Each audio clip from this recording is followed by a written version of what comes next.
ലബനാനിൽ ഇസ്രായേലിന്റെ വെടിനിർത്തൽ കരാർ ലംഘിച്ചുകൊണ്ടുള്ള ആക്രമണങ്ങൾ തുടർന്നുകൊണ്ടിരിക്കുന്നതിനിടയിൽ തന്നെ ലബനാനിലെ ഹിസ്ബുള്ള അതിശക്തമായി ആയുധം ശേഖരിച്ചുകൊണ്ടിരിക്കുന്നു. ഇസ്രായേലുമായി ഒരു ഏറ്റുമുട്ടലിന് വീണ്ടും അവർ തയ്യാറെടുക്കുകയാണ് എന്ന വാർത്ത വരുന്നു. ഇസ്രായേലിന്റെ മീഡിയ തന്നെ റിപ്പോർട്ട് ചെയ്യുന്ന പ്രകാരം 4000 റോക്കറ്റുകളെങ്കിലും മിസൈലുകളെങ്കിലും ഹിസ്ബുള്ളയിലേക്ക് എത്തിക്കഴിഞ്ഞു. അതായത് വെടിനിർത്തൽ കരാറിന് ശേഷം അവരിലേക്ക് എത്തിയിട്ടുണ്ട്. അതുപോലെ തന്നെ 250-ലധികം ഡ്രോണുകളും എത്തിയിട്ടുണ്ട് എന്നാണ് ഇസ്രായേലിന്റെ മീഡിയ സൂചിപ്പിക്കുന്നത്. ഇത് എത്രമാത്രം ഉണ്ട് എന്ന കാര്യം വ്യക്തമല്ല.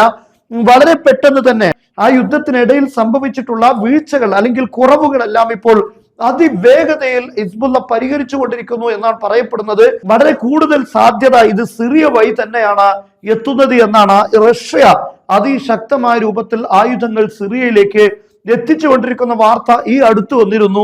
അത് ഹിസ്ബുള്ളക്കാണ് എന്നുള്ള ന്യൂസും അന്താരാഷ്ട്ര മാധ്യമങ്ങൾ റിപ്പോർട്ട് ചെയ്തിരുന്നു. എന്തായിരുന്നാലും വളരെ വേഗത്തിൽ തന്നെ ഹിസ്ബുള്ള അവരുടെ ശക്തി വീണ്ടെടുക്കുന്നു എന്ന് പറയപ്പെടുന്നു. അതോടൊപ്പം ഹിസ്ബുള്ളയുടെ നേതാവ് കഴിഞ്ഞ ദിവസം പറഞ്ഞത് എല്ലാ ക്ഷമയും അവസാനിക്കുകയാണ്, ഇനി ഇസ്രായേലുമായിട്ടുള്ള ഏറ്റുമുട്ടലിന് ഇപ്പോൾ ഞങ്ങൾ സന്നദ്ധരാണ്, അതിനുള്ള ശക്തി ഞങ്ങൾ കൈവരിച്ചിട്ടുണ്ട്, ഇനി ഒരുപക്ഷെ അത്തരത്തിലുള്ള ഒരു ഏറ്റുമുട്ടലിലേക്ക് കടക്കേണ്ടി വരുമെന്ന് അവർ പറഞ്ഞിട്ടുണ്ട്. മാത്രമല്ല ഇറാനുമായി ആക്രമണത്തിന്റെ ഒരു സാഹചര്യം നിലനിൽക്കുന്ന ഈ ഘട്ടത്തിൽ ഇറാന്റെ ആക്രമണത്തോട് യോജിപ്പിച്ചുകൊണ്ടുള്ള ഒരു ആക്രമണമായിരിക്കുമോ ഉണ്ടാവുക എന്നത് വ്യക്തമല്ല. അതായത് ഇപ്പോൾ ഇസ്രായേൽ പല രീതിയിലും വെടിനിർത്തൽ കരാർ ലംഘിക്കുമ്പോഴും ഹിസ്ബുള്ളയുടെ ഭാഗത്ത് തിരിച്ചടി ഉണ്ടായിട്ടില്ല.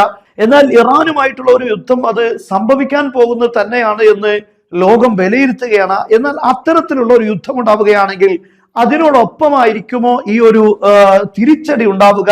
അതായത് ഒരേ സമയത്ത് തന്നെ ആയിരിക്കുമോ ഹിസ്ബുള്ളയുടെ ഭാഗത്തുനിന്നുള്ള തിരിച്ചടി എന്നത് വ്യക്തമല്ല. കാരണം കഴിഞ്ഞ ദിവസം ന്യൂയോർക്ക് ടൈംസ് റിപ്പോർട്ട് ചെയ്തിരുന്നത് ഇറാൻ ഇനി തിരിച്ചടിക്കുന്നത് ഒരു നിമിഷത്തിൽ തന്നെ 2000 മിസൈലുകൾ ഇസ്രായേലിലേക്ക് അയച്ചുകൊണ്ടായിരിക്കുമെന്നാണ്.